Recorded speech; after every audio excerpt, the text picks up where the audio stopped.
여러분 안녕하십니까? 12월 28일 금요일 뉴스투데이 강원입니다. 국방부가 일과 후 병사 외출을 허용하고 외박 위수 지역을 사실상 폐지하는 방안을 발표했습니다. 당장 내년 상반기에 시행될 것으로 보이는데 접경 지역 주민들의 희비가 엇갈리고 있습니다. 김상훈 기자가 보도합니다. 내년 2월부터 병사들은 평일 일과 후에 외출을 할 수 있게 됐습니다. 5시 반부터 9시 반까지 4시간 동안 한 달에 2번 이내로 가능합니다. 병사들이 자기 개발이나 개인 용무를 목적으로 부대 밖으로 나갈 수 있게 된 겁니다. 또 병사들의 외박 지역 제한도 사실상 폐지됩니다. 부대에서 2시간가량 떨어진 지역까지 외박 지역이 확대됩니다. 또 부대별 여건에 따라서 어떤 시행을 일률적으로 지정하는 것을 제한사항이 많다고 판단해서 현재 보고드린 대로 지역 맞춤형으로 해당 부대장과 지역과 어떤 협의를 통해서 국방부의 이런 조치에 대해 접경 지역은 희비가 엇갈리고 있습니다. 상인들은 평일 일과 후 병사 외출은 반기지만 위수 지역 폐지에 대해서는 여전히 부정적인 입장을 보였습니다. 시범으로 그때 한번 나왔었는데 그때도 이제 손님들도 많이 늘었고요. 저희 같은 경우도 그리고 주변에서도 많이 좋다고들 하시더라고요. 그래서 인구가 점점 줄어드는데 군인까지 이수 지역을 풀어준다면 이 작은 군인들은 모두 다 이게 어떻게 접경 지역 지자체들은 위수 지역 폐지를 급박하게 진행할 경우 충격이 큰 만큼 외박 인원을 점진적으로 늘리는 방안을 원하고 있습니다. 동시에 지역 상인들과 바가지 요금 근절과 서비스 개선에 나서고 군장병 세대의 기호에 맞는 시설과 교육을 제공할 계획입니다.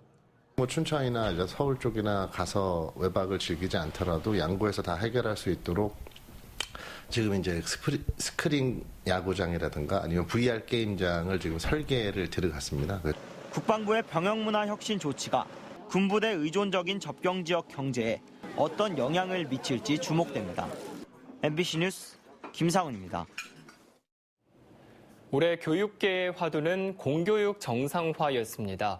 전국적인 사안이었지만 유치원 비리 파문과 이어진 초중고 감사 결과 실명 공개는 강원도에서도 파괴력이 대단했습니다. 이재규 기자가 보도합니다. 2달 전인 10월 25일 강원도교육청 홈페이지에 비리 유치원 명단 전체가 공개됐습니다. 사립유치원 108곳 중 96곳, 공립유치원 23곳 중 19곳이 여러 이유로 감사에 적발된 사실이 공개된 겁니다. 부당한 회계 집행이 가장 많았고 적립금 변칙 운용이 그 다음이었습니다. 교육청은 원장 처우 개선비 46만 원을 지급하지 않겠다며 사립유치원이 공교육 테두리 안으로 들어올 것을 요구했습니다. 지난해 한 곳도 없었던 유치원 입학관리 시스템을 도입한 사립유치원이 47곳에 달했습니다. 하지만 유치원 공공성 강화를 위한 병설 유치원 확대 대책은 충분한 준비 없이 진행하다 일선 학교 현장에 반발을 부르기도 했습니다. 과학실 기타 이제 특별고실로 쓰고 있는 거거든요. 그런데 만약에 유치원 학급을 증설을 하려면 그러면 그 자리를 비우고서 최근에 공개된 초중 고등학교 감사 적발 명단도 충격적이었습니다. 1,400여 개 학교 중 1,100여 개 학교가 적발됐습니다. 70%를 넘습니다. 역시 회계 부정 행위가 가장 많았고 학생부 관리 등 민감한 성적과 직결된 부정 행위도 예상보다 많았습니다.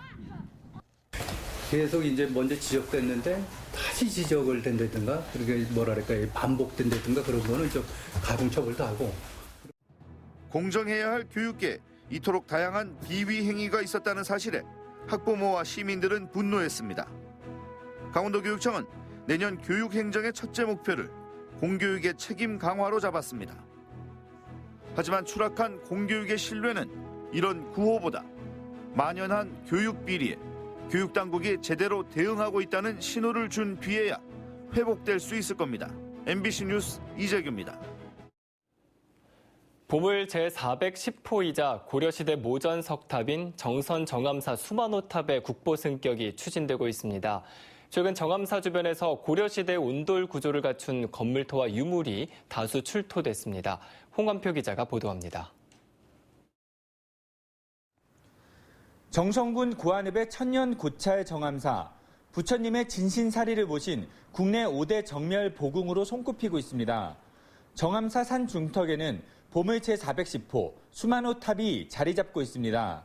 만호석으로 쌓은 탑이라는 뜻으로 잘 다듬은 돌을 벽돌처럼 쌓은 7층 모전 석탑입니다. 청동으로 쌓은 상륜부는 온전한 모습으로 남아있습니다. 무엇보다 국보 제30호 분황사 모전 석탑의 원형을 추정할 수 있고 세련된 형태미와 석탑의 황금 비율은 전문가들의 찬사를 받고 있습니다. 황금비에, 우리가 소위 얘기하는 황금비에 근접한 비율을 가지고 점차 이렇게 상승되면서 줄어들기 체감이 되기 때문에 밑에서 쳐다봤을 때 아름다움이 있는 겁니다. 이게. 최근 정암사 주변에서 완벽한 온돌 구조를 갖춘 고려시대 건물터와 건립 시기를 알 수 있는 유물이 발굴됐습니다. 이곳에서는 당시 정암사 상단부에 해당하는 유적과 유물들이 상당량 취소됐습니다.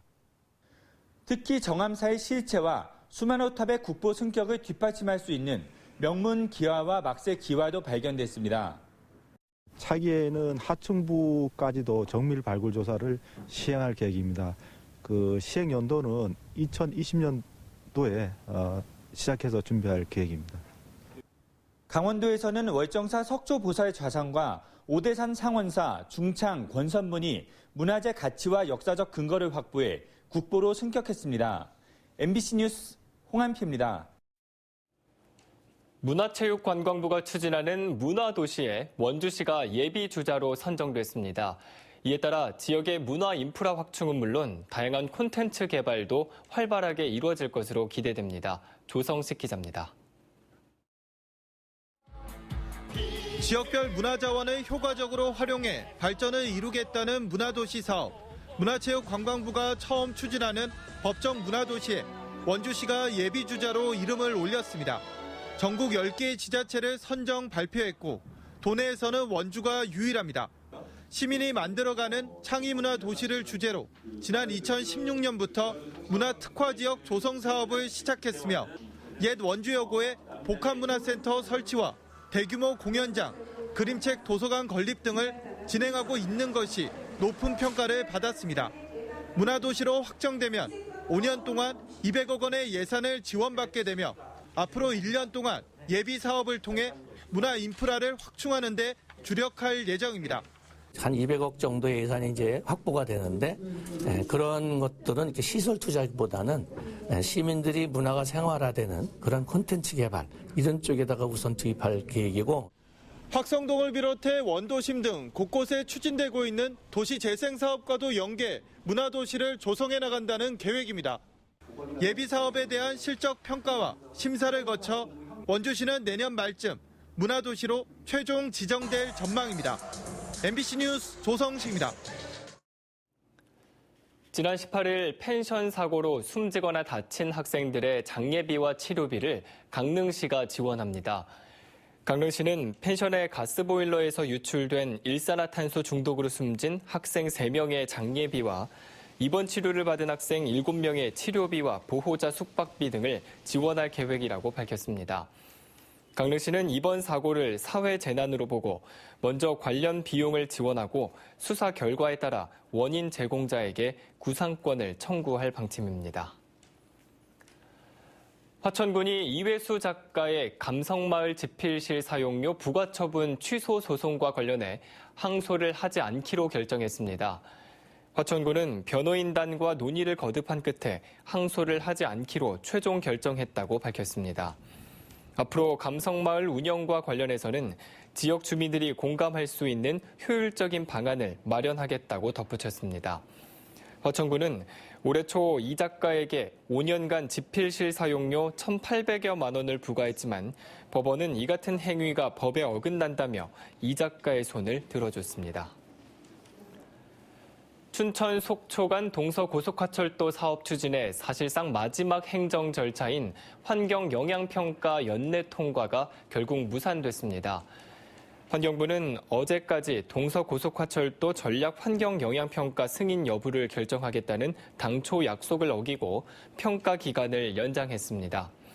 강원도는 환경부 협의가 지연되고 있지만 내년 1월 중에 협의를 마치고 기획재정부와 총사업비 협의까지 완료한 뒤 곧바로 기본 설계에 들어가 2021년 공사 착공에 들어갈 계획이라고 밝혔습니다. 강원도 출생아 수가 통계 기록 이래 10월 중 최저치를 기록했습니다. 통계청이 발표한 10월 인구 동향에 따르면 올해 1월부터 10월까지 강원도 누적 출생아 수는 모두 7,200명으로 지난해 같은 기간보다 400명 줄었습니다. 특히 지난 10월 출생아 수는 700명으로 통계 기록 기점인 1981년 이후 10월 중 가장 적은 출생아 수를 기록했습니다. 오늘 강원도 지역은 대체로 맑고 춥겠습니다. 오늘 낮 최고 기온은 영동 지역이 0도에서 2도, 영서 지역은 영하 6도에서 영하 3도, 강원 산지는 영하 6도에서 영하 4도 분포로 어제와 비슷하겠습니다. 또 강원 내륙 지역과 강원 산지에는 한파 경보가, 영동 지역에는 한파 주의보가 발효 중이며 도내 전 지역에는 건조특보도 발효 중입니다. 한편 동해 중부 먼바다에는 풍랑주의보가 발효 중인 가운데 최고 4m의 높은 파도가 일고 있습니다. 그럼 자세한 오늘의 날씨와 행사를 안내해드립니다.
강원FC가 내년 시즌 9호를 B1 강원으로 결정했습니다. 강원FC는 2019 시즌 캐치프레이즈 공모전에 접수된 124개 가운데 단결력을 강조하고 하나된 강원이라는 의미를 담은 B1 강원을 9호로 정했습니다. 당선작인 B1 강원은 2019 시즌 강원FC 홈 경기장과 클럽하우스에 내걸 공식 슬로건으로도 활용될 예정입니다. 일산화탄소 중독과 잠수병 치료 등에 쓸 수 있는 고압 산소 치료 시설인 챔버를 의료기관이 아닌 곳에서도 다수 보유한 것으로 나타났습니다.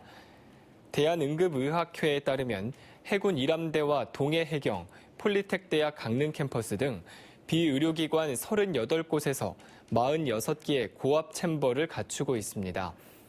하지만 이들 시설은 의료용 챔버로 등록되지 않아서 골든타임을 확보해야 하는 응급 상황에서는 민간 치료용으로 사용할 수 없다는 게 한계점으로 지적됐습니다.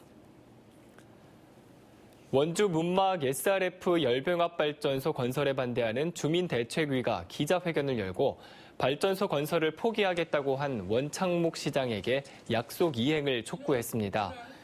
대책위는 현재 환경부에서 심사 중인 SRF 발전소의 통합환경 허가 과정에서 원주시장이 고형 연료 제품, 즉 SRF의 사용 허가를 불허해야 한다고 주장했습니다. 원주시는 사업을 추진하는 업체로부터 아직까지 고형 연료 제품의 사용 허가 신청이 접수되지는 않았다고 밝혔습니다. 동북아 경제한류축제인 제7회 GTI 국제무역투자박람회가 내년에 원주에서 펼쳐집니다. GTI 박람회는 내년 10월 17일부터 20일까지 나흘 동안 원주 따뚜 공연장에서 열리며 영서 지역에서 개최되는 것은 이번이 처음입니다. 내년 박람회는 북측의 GTI 재가입 등을 대비해 남북 화합 무대와 평화 번영의 한마당 등 다양한 행사로 꾸며질 예정입니다. 강원지방경찰청이 한 대의 단속 카메라로 여러 차선을 단속할 수 있는 스마트 무인 단속 장비를 34곳에 설치합니다. 경찰은 새로 도입되는 단속 장비가 레이더 속도 측정 방식이라며 차로뿐 아니라 갓길까지 단속할 수 있다고 밝혔습니다.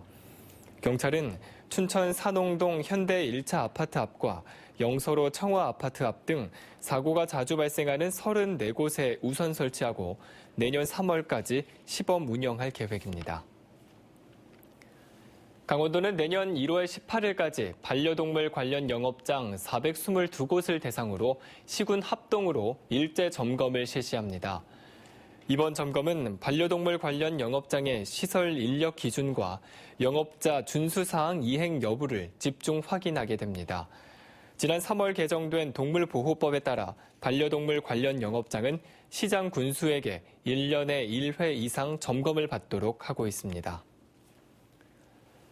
춘천시가 여성 친화 도시를 조성하기로 하고 관련 조례를 입법 예고했습니다. 조례에는 양성평등 정책을 추진하기 위한 기반 구축과 여성의 경제, 사회 참여 확대 등이 담겨 있습니다. 이상으로 뉴스투데이 강원을 마칩니다. 고맙습니다.